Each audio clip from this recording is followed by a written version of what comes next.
खबरदार रहने के लिए चैनल को सब्सक्राइब करें और प्रेस करें बेल आइकन। अब किसी को प्राइवेट हॉस्पिटल में जाने की जरूरत नहीं। अगर कोरोना से बचाव की कोई अगर दिक्कत आती, दिल्ली सरकार ने दिल्ली को रेड जोन में पहुंचाने का काम किया है। उनके जो दिल्ली की सरकार जो आंकड़े पेश करे थे वो झूठे थे। 100% श्रेय नगर निगम को जाता है।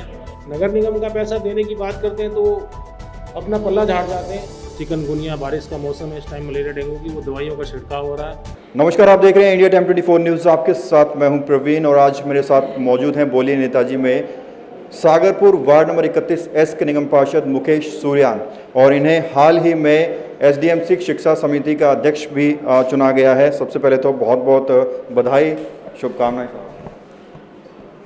धन्यवाद प्रवीण जी, और स्वागत है आपका भी आज हमारे इस ऑफिस में, हमारे वार्ड में। Thank you sir. ऑफिस में बदलाव भी किया है। पहले हम आपने इंटरव्यू देखा हो तो बाहर इंटरव्यू करते थे, आज अंदर कर रहे हैं। कोरोना महामारी सर पूरी दुनिया में चल रही है। भारत में 19 लाख के करीब देश पहुंच चुके हैं, लेकिन दिल्ली में स्थिति सामान्य है। किसको क्रेडिट जाता है? ये सारा जो क्रेडिट जाता है, आज दिल्ली अगर कंट्रोल हुई है तो ये मैं सबसे पहले तो क्रेडिट जाता है माननीय केंद्रीय गृह मंत्री माननीय अमित शाह जी को, उसके बाद हमारे दिल्ली के प्रदेश अध्यक्ष आदेश गुप्ता जी को और हमारे सांसदों को, जिनकी कड़ी मेहनत से, जिनकी लगन से, जिनके प्रयास से माननीय गृह मंत्री जी के हस्तक्षेप के द्वारा दिल्ली में कोरोना को काबू किया गया है। उन्होंने काबू किया, दिल्ली सरकार ने कुछ नहीं किया। दिल्ली सरकार ने दिल्ली को रेड जोन में पहुंचाने का काम किया है। और इनके जो मुखिया थे, जब दिल्ली में हाहाकार मचा हुआ था, कोरोना की महामारी थी, तो ये लोग सिवाय टीवी में बैठ के ऐड देने का काम कर रहे थे। टीवी पे आकर के बोलते थे, टीवी पे आकर के अपना बात रखते थे, अखबार के माध्यम से, पत्राचार के माध्यम से। लेकिन भारतीय जनता पार्टी का एक एक कार्यकर्ता, चाहे वो मंत्री हो, चाहे वो प्रदेश अध्यक्ष हो, चाहे वो सांसद हो या वो पार्षद हो, सब जमीन पर काम कर रहे थे। MCD की अगर बात करें सर, MCD ने किस तरह से इसे कंट्रोल किया है? कितनी सैनिटाइजेशन हुई है? कितना जागरूकता फैलाया गया है? क्या कुछ MCD में काम हुआ? 100% श्रेय नगर निगम को जाता है, हमारे अध्यापकों को जाता है, हमारे मलेरिया विभाग को जाता है, हमारे उद्यान विभाग को जाता है, हमारे मेंटेनेंस विभाग को जाता है। जब पूरा हिंदुस्तान लॉकडाउन से गुजर रहा था, तब नगर निगम खुला हुआ था, दिल्ली का नगर निगम काम कर रहा था, हमारे कर्मचारी काम कर रहे थे, हमारे पार्षद खुद हाथों में पाइप लेकर काम कर रहे थे। मैं स्वयं, हमारे प्रत्येक जो हमारा निगम का साथी था, हर आदमी सैनिटाइज अपने हाथों में लेके कर रहा था। और प्रत्येक निगम पार्षद ने 4 से 5 बार, 6 बार, जैसे मैंने अपने वार्ड को कुछ 6 बार सैनिटाइज किया प्रत्येक घर को। और मैं सराहना करना चाहता हूँ अपने नगर निगम के जो सफाई कर्मचारी, उनके भी, जिस मुस्तैदी से, जिस दिलेरी से कोरोना को उन्होंने मात दी है, सफाई का पूरा ध्यान रखा है, वो भी धन्यवाद के पात्र हैं। और अध्यापकों ने, जो नगर निगम के अध्यापक हैं, जिन्होंने राशन वितरण का काम इतनी मुस्तैदी से, इतनी सख्ती से, इतना मन लगा करके किया, दिल्ली के अंदर किसी भी आदमी को भूखा रहने नहीं दिया बस। दूसरा, केंद्र सरकार का दिया हुआ राशन दिल्ली को दिया गया। दिल्ली सरकार ने इतना छोटा काम किया उसमें कि माननीय मुख्यमंत्री जी ने अपनी फ़ोटो उस पर लगाकर उसको बांटना शुरू किया, और वो भी जनता तक नहीं पहुंच पाया। लेकिन उसको जनता तक पहुंचाने का अगर काम किया है तो भारत सरकार द्वारा राशन दिएगा, तो हमारे नगर निगम के अध्यापक ने किया है। उन्होंने सिर्फ प्रचार किया है, सिर्फ प्रचार किया, वो भी ज़मीन पे नहीं किया, वो टीवी के माध्यम से प्रचार किया, ऐड के माध्यम से प्रचार किया, क्योंकि उनके पास फंडिंग की कमी नहीं थी। नगर निगम का पैसा देने की बात करते हैं तो अपना पल्ला झाड़ जाते हैं, लेकिन उन्होंने जनता की गाढ़ी कमाई को टीवी के प्रचार में, अखबार के प्रचार में लगाया है। अगर वही कमाई आज दिल्ली के विकास की लगी होती, कोरोना के लिए दवाई खरीदने में लगी होती, कोरोना किट खरीद लेते, या कोई वेंटिलेटर खरीद लेते, या PP किट खरीद लेते, तो जनता के काम आती, दिल्ली की जनता उनको दुआएं देती।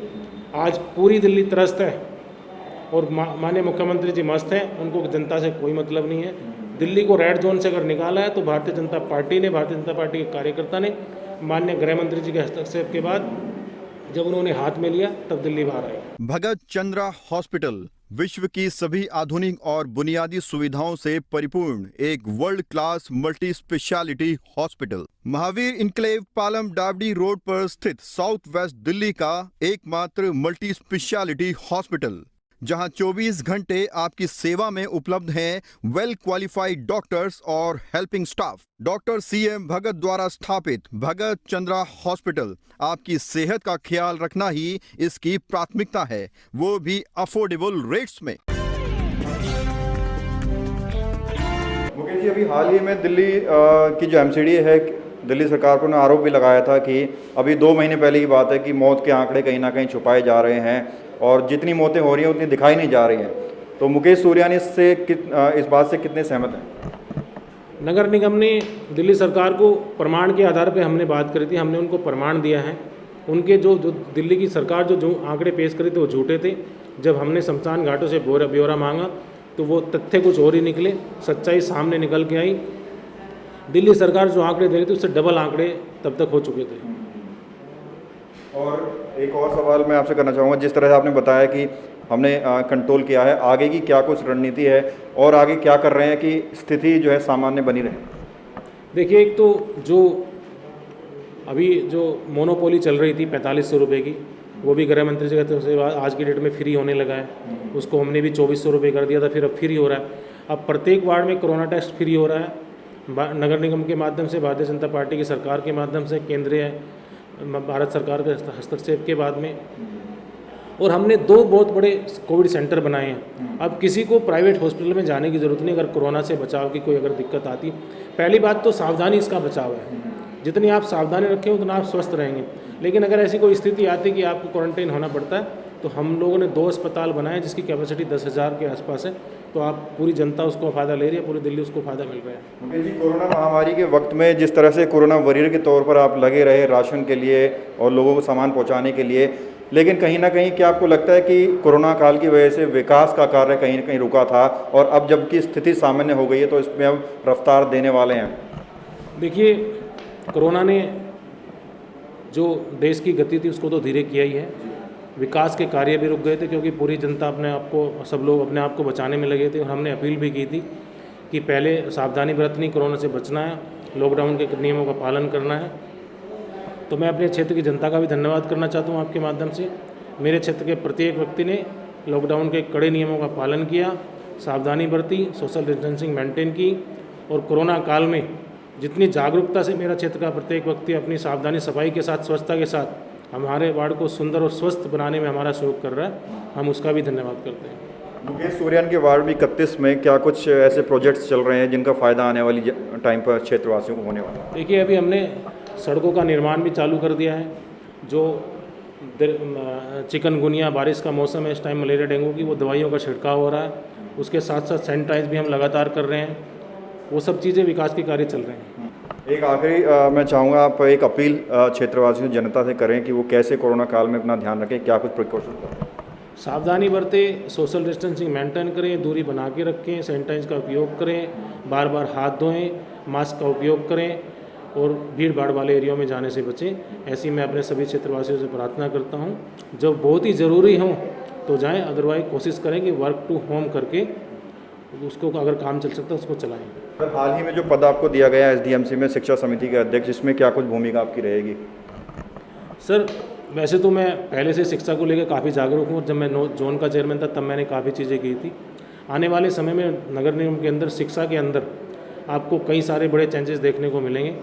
उसमें सबसे पहले तो हम लोग पूरे जितने भी हमारे नगर निगम के स्कूल हैं उनको हम लोग बायोमेट्रिक पे लेके जा रहे हैं। जो टीचर्स की जो अटेंडेंस हैं, जो अदर स्टाफ की अटेंडेंस बायोमेट्रिक के थ्रू लगेगी और हमारी कोशिश है उनकी सैलरी भी बायोमेट्रिक से अटैच होके आए।